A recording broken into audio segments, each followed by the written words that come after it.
আসসালামু আলাইকুম ওয়া রাহমাতুল্লাহি ওয়া বারাকাতুহু। যে যেখান থেকে এই ভিডিওটি দেখতেছেন সবাইকে জানাই মনের অন্তঃস্থল থেকে ভালোবাসা ও অভিনন্দন। Breaking news, breaking news, breaking news. সেটি হচ্ছে আওয়ামী লীগের সমাবেশের আর কোনো আইনত জটিলতা কিংবা আইনত পুলিশ প্রশাসনের কারো কোনো বাধা থাকবে না। কিভাবে সম্ভব এটা? আমি আপনাদের বলছিলাম যে জাতিসংঘ থেকে ডক্টর ইউনূসকে বলছে যে আওয়ামী লীগ যাতে নির্বাচনে অংশগ্রহণ নিতে পারে, এবং যখন নাকি একে একে সমস্ত উপদেষ্টারা পদত্যাগ করবে তারপর কি আপনার জরুরি ভাবে শাহাবুদ্দিন চুপ্পুর সাথে বৈঠকে বসবে আপনার বিএনপি আর হচ্ছে ডক্টর ইউনূস। এখন সেই দিনটাই ঘটতে যাচ্ছে।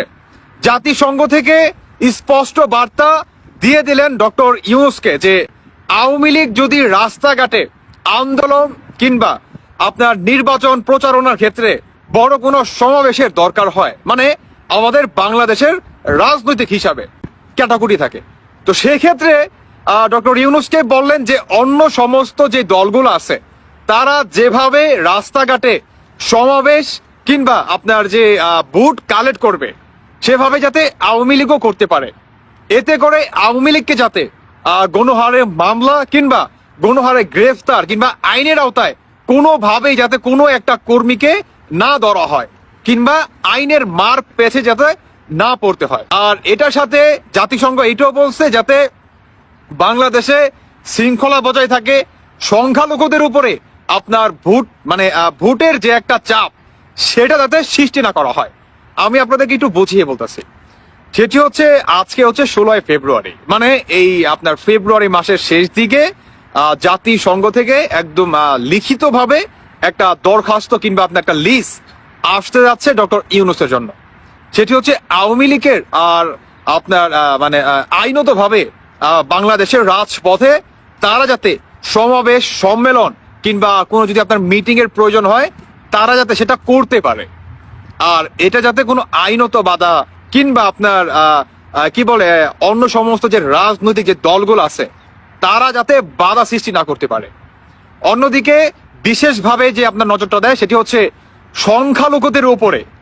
তারা তো হিন্দু, তো তাদেরকে জোর জবরদস্তি করে যে মানে তুমি আওয়ামী লীগকে ভোট দিতে পারবা না, তুমি জামাতকেই তোমাকে ভোট দিতে হবে কিংবা বিএনপির কি বলে বাক্সে দিয়ে তোমাকে ভোট দিতে হবে, তো এই ধরনের যাতে কোনো জিম্মায় ফেলে আপনার ভোট কালেক্ট যাতে না করতে পারে কোনো দল, এটার প্রতি বিশেষভাবে নজর রাখতে বলছে ডক্টর ইউনূসকে, এবং এটা নিয়েই এখন থেকেই কাজ করতে বলছে আপনার প্রধান উপদেষ্টা ডক্টর ইউনূসকে।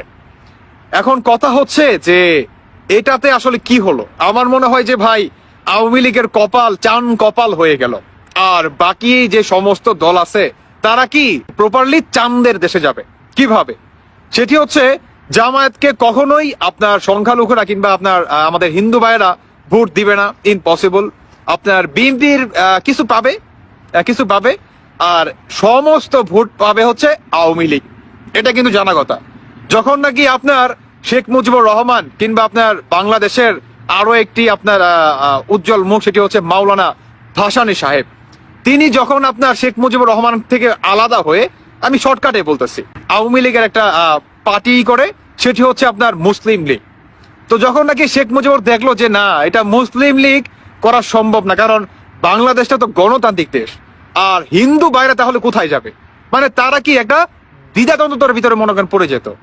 এর আর সবকিছু বাদ দিয়ে শেখ মুজিবুর রহমান ঘোষণা দেয় যে আপনার বাংলাদেশ আওয়ামী লীগ, এটা হচ্ছে বাংলাদেশের সকল শ্রেণীর কিংবা সকল ধর্মের জন্য এই দলটা কাজ করবে বাংলাদেশের আপনার কি বলে এই সংবিধান মেনে।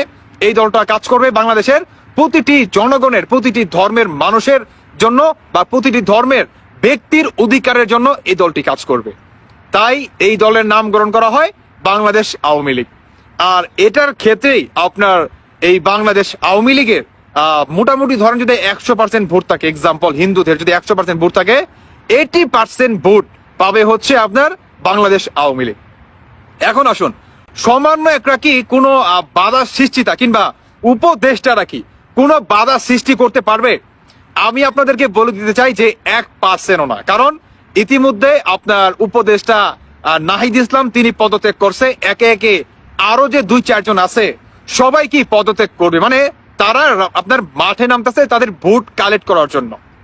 এতে করে কি হবে, সবাই কি সাধারণ জনগণ হয়ে যাবে। কারো উপরে কেউ কোনো আইনত প্রভাব কিংবা কোনো ধরনের কোনো আপনার উচ্ছৃঙ্খলা, মব জাস্টিস, গণহত্যা কিংবা আপনার সংখ্যালঘুদের উপরে কোনোভাবেই তাদেরকে জিম্মা করে যাতে ভোট কালেক্ট কি করা ইম্পসিবল হয়ে যাবে। কারণ জাতিসংঘ সরাসরি ভাবে একটা বিশেষ নজর রাখবে আমাদের এই বাংলাদেশের এই নির্বাচনের ক্ষেত্রে।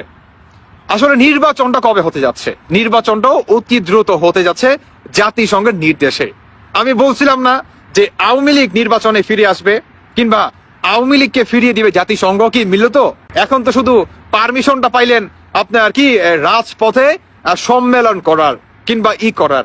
এটা হচ্ছে সবচেয়ে বড় বেনিফিট। কারণ ভাই, রাজনীতিতে কিংবা আপনার ইলেকশনে যদি আপনাকে করতেই হয় তাহলে আপনাকে তো রাজপথে নামতে হবে, আপনাকে তো রাজপথে মিটিং, মিছিল, বড় বড় সমাবেশ করতে হবে, জনগণের উদ্দেশ্যে বক্তৃতা রাখতে হবে, জনগণকে অনুপ্রেরণা দিতে হবে কিংবা তাদের কি বলে আস্থা দিতে হবে যে আমরা আসি, আমরা পুনরায় ফিরে আসবো, বা এই ধরনের একটা কথা কিন্তু দিতে হবে, তাই না? বা এই ধরনের একটা মিটিং মিছিল করতে হবে। যাই হোক, এবার দর্শক বন্ধুরা, আমি মনে করি যে নিঃসন্দেহে এটি একটি ভালো উদ্যোগ কিংবা একটা ভালো একটা গুড নিউজ হতে যাচ্ছে বাংলাদেশ আওয়ামী লীগের ক্ষেত্রে।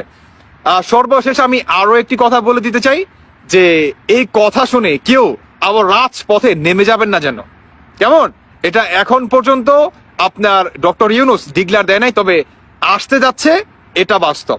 কেমন? যখন আসবে সাথে সাথে আমি আপনাদেরকে জানিয়ে দেব। এই ফেব্রুয়ারির আপনার এই মানে আপনার 27-28 তারিখের ভিতরেই সম্ভাবনা আছে আসার জন্য ইনশাআল্লাহ। দর্শক বন্ধুরা, বাকিটা আপনাদের ব্যক্তিগত মতামত অবশ্যই জানিয়ে যাবেন। ধন্যবাদ সবাইকে। আল্লাহ হাফেজ, আসসালামু আলাইকুম।